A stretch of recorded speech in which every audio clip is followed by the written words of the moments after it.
The stupid thing that he does, the stupid thing that he does, is he turns around, he looks at me, and he's like, you better shut up. But the way he did it, he first off, he has like a straight up nice, little cutesy cute 1950 fun in the sun kind of haircut, you know, just like nice little curl at the end and just fabulous, right? So I'm like, okay, and he flips that because it's a part. He flips that because it was apparently going over here, so he flipped it back. He's like, you better shut up. And I was like, honey, wait till the queen's here, right? So I'm like, first off, I'm like, don't get upset with me. I said, because just because I got an opinion about somebody and it just happens to be your brother, don't think that this is gonna prove me. That's not right. I didn't do that to you. So, anyway, he was like, you know, all this stuff about he's not gonna sit near homosexual, and then we got the talking about homosexuality and religion, and you know what this idiot had the nerve to say to me? Homosexuals cannot be Christians. You know how bad I tore into his ass? Do you know how bad I tore into his ass? I went off. I said, first off, anybody can be whatever they want to be.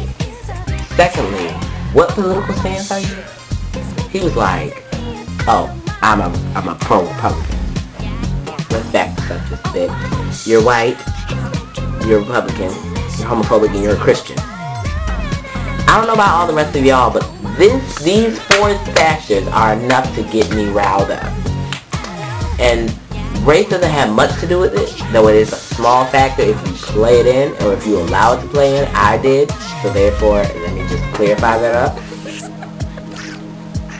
But, you're white, you're homophobic. Now let me cut that out. You're homophobic, you're Republican, you're Christian. 3 main things. You just happen to be white. Now, best believe that I did tear into his ass. I said, first off, anybody can be whatever they want to be. I said, you don't have to be a certain thing. Well, you're committing a sin. Yeah, so do you every day when you wake up and look in the mirror and you crack it. God said, do not break his creation.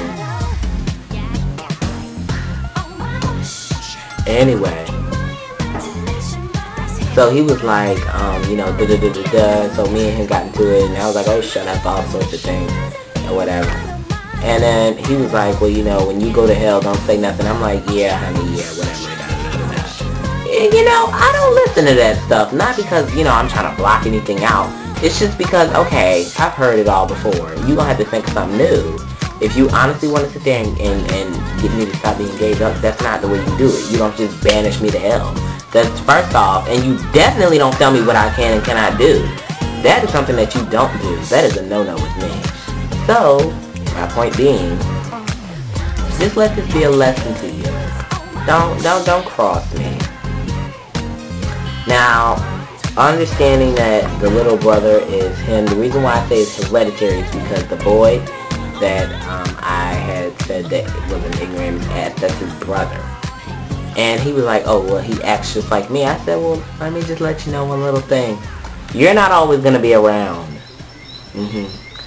So, let me just let this be known. This is not a threat, but this is surely a promise. I said, the next time your brother wants to pull a nasty, gutter-butt, trollop-ass stunt like that, ever again, you better pray to Jesus. Your Jesus. Because the God that I know loves everyone and doesn't, you know, just say that you can't be this, that, and the other. He didn't have guidelines in the Bible.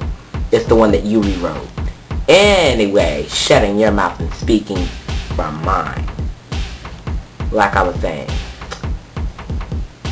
you can just go ahead with somewhere else with that.